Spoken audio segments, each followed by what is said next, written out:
Келесі 3-те 137 есебіміз y-тен 4 бөлінген x функциясы берілген кестені толтырыңыздар дейді. Біріншісінде бізде x белгілі, y жоқ. Біріншісі y-тен орнына апарып қояйық. 4 бөлінген минус 4, сонда y-тен болады бізде минус 1-ге. Келесі екіншісінде y-іміз белгілі, яғни минус 2, 4 бөлінген x, x-ті табу үшін біз осы жерде көбейтіп бөліп жібереді, сонда x-тен 4 бөлінген минус 2 болады. Сонда жауабы минус 2-ге тең екен. Келесі үшіншісінде x белгілі, сонда y тауырып, y-тен 4 бөлінген минус 1, нәтижесінен минус 4-ге, y-імізден минус 4-ге. Келесі төртіншісін шығарайық. X-тің нәтижесі 0,5-ге тең. X-тің нәтижесі белгілі, y жоқ. Y-тен 4 бөлінген минус 0,5. Онда жауабы тең болады бізде минус 8-ге.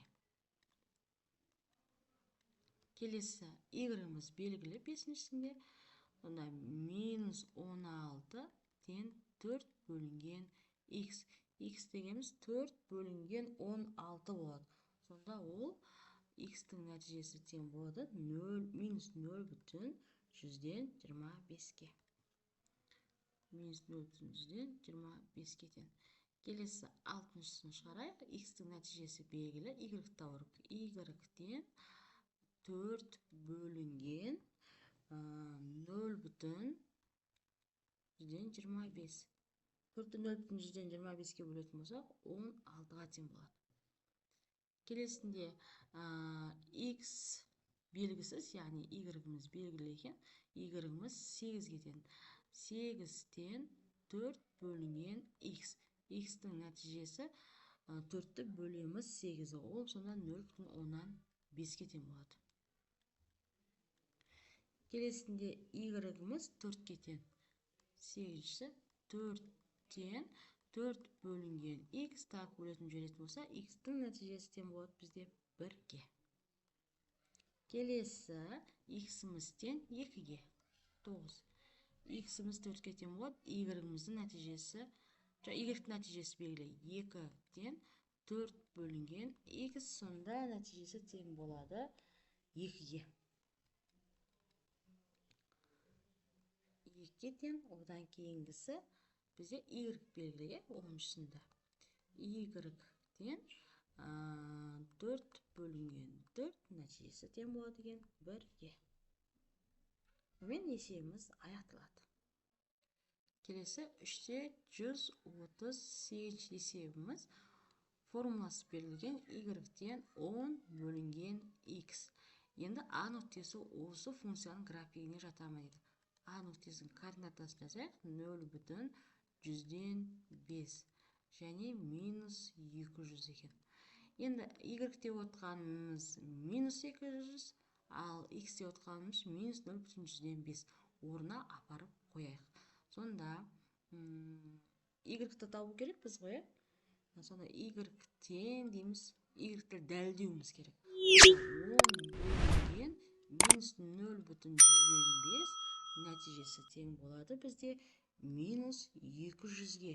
Яғни a нүктесі бұл теңдеудің бойынан өтеді екен. Келесі v нүктесін тексеріп көрейік. V нүктесі минус 0,1-ден екіншісі 100. Яғни y-іміз 100-ге тең, x-ге тең. Y-тен 10 бөлінген минус 0,1. Оның нәтижесі тең болады бізде минус 100-ге. Яғни y-іміз плюс 100-ге тең. Сондықтан да бұл нүктеміз бұл теңдеудің бойынан өтпейді екен. Келесі с нүктесін тексеріп көрейік. 400 және 0,125. Так, y-тен 10 бөлінген 400 жауабы тең болады бізде 0,1025-ге. Енді бізде нәтижесі 100-ден 25 еді, ал y-іміз 1000-25-ке тең болады. Сондықтан да бұл нүктенің нүктесі теңеудің бойынан өтпейді.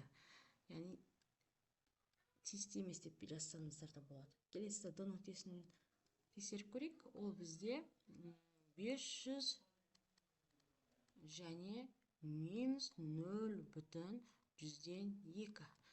Y тен 10 бөлінген 500. Нәтижесі бізде 10 таңба шығады. 0,102 деген. Ал шарты бойынша координатамызда ол бізде теріс сан.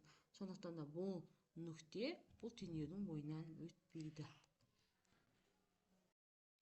Келесі 3-те 139 есеп шығарайық.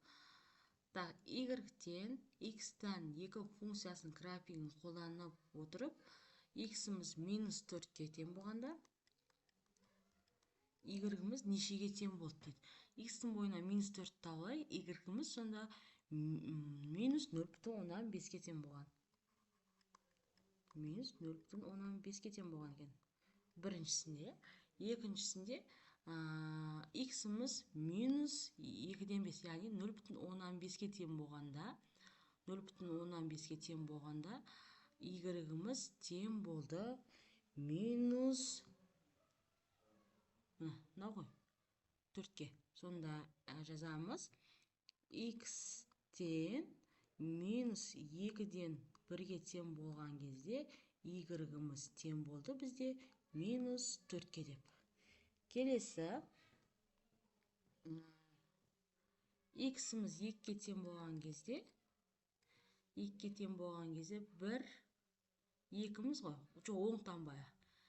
X-іміз 2-ке тең болған кезде y-іміз тең болды 1-ге. 1-ге дейді. Келесі екіншісі, бұл біріншісі бізде, енді екіншісін талдайық. Y-іміз минус 2-ке тең болғанда. Y-тің бойынан іздейміз, минус 2-ке тең болған кезде x-іміз минус 1-ге тең болған екен. X-іміз тең минус 1-ге. Келесі y-іміз 0,5-ке тең болғанда. Оң таңбадан іздейміз. Y-іміз 0,5-ке тең болған кезде x-іміз тең болды 0,5 мына жерде, сонда 4-ке тең болған екен. X-іміз тең болды 4-ке. Келесі y-іміз 4-ке тең болған кезде x-іміз тең болды 0,5-ке. Мына бір аралыққа түсті ғой кеп. Келесі 3-те 140-шы есебіміз. Y-тен k бөлінген x кері пропорционалды функциясының графигі егер бірінші және үшінші ширекте жататын болса, k-ның таңбасы қандай деді. Біріншісінде бірінші және үшінші ширекте жататын болса, оның таңбасы 10 болады. Ал екінші жағдайда екінші және төртінші ширекте жататын болса, оныкі теріс болады. Таңбалы болады.